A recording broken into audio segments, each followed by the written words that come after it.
This is a continuation of the PS3 Slim review. This is part 2.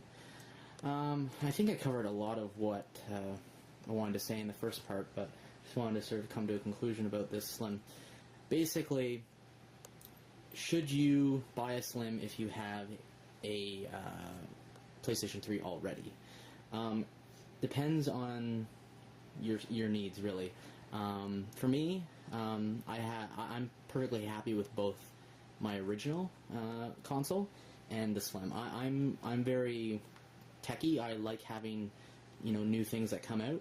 So really, I just bought the PlayStation 3 Slim because I just wanted to have my hands on it and I wanted to play with it. And I will keep it. I think it's great. I will still keep my original Metal Gear because it does have backwards compatibility. And there's really nothing wrong with it either in any other area. I've bought another 320 gigabyte hard drive, and I'm going to hook it up to that, and I'm going to use both. Maybe not in the same TV, but PlayStation 3s are great not just for games, but for Blu-rays and multimedia devices, and you can do a lot with a PlayStation 3. Other than gaming, and I think that's one of the reasons why I like it, a lot. But yeah, like if you have right now you have a PlayStation 3 that is giving you a lot of trouble, with some people, they run in. I've never had a technical problem with any of my, except for the Xbox 360. I've had to send that in twice. Never had a problem with the PlayStation 3. Yeah, unless you're having some kind of technical problem with your PlayStation 3 and you don't want to put the money into possibly sending it out for repair, if that's even what you have to do, then maybe you'll look into getting a Slim. But basically, it's really for new buyers. Unless you're like me, who have to have, new technology, there's nothing really different. It still has all the upgradability. You can still upgrade the hard drive, like the original. You can still do all the same things. You can't install another operating system on this, but if you're like me, I never did that, so who cares?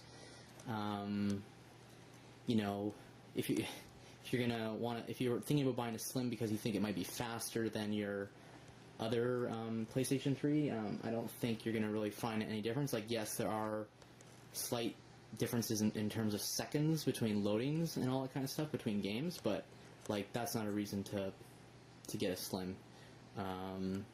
Some stuff will load better, but some stuff won't, and Sony will on occasion release firmware updates, and I don't know if they really can, but I assume they will do fixes for playback issues on some applications.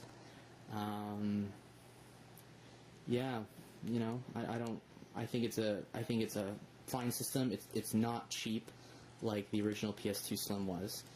Sure, there's a lot of cost savings that they've done within the box, but that's mostly an evolution of that always happens. They do it with all the consoles. Whether or not the cell processor, by being shrinked to 45, is making it faster than the original cell on 65 or 95, we don't know. And and personally, I doubt it. It does produce less heat. It does produce. It doesn't use as much power, which is great. If you really want to be environmentally friendly. But I don't know if you want to upgrade your console just for that.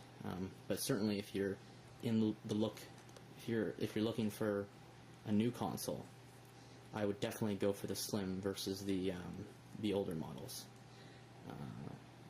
So yeah, that's the review of the PlayStation 3 Slim.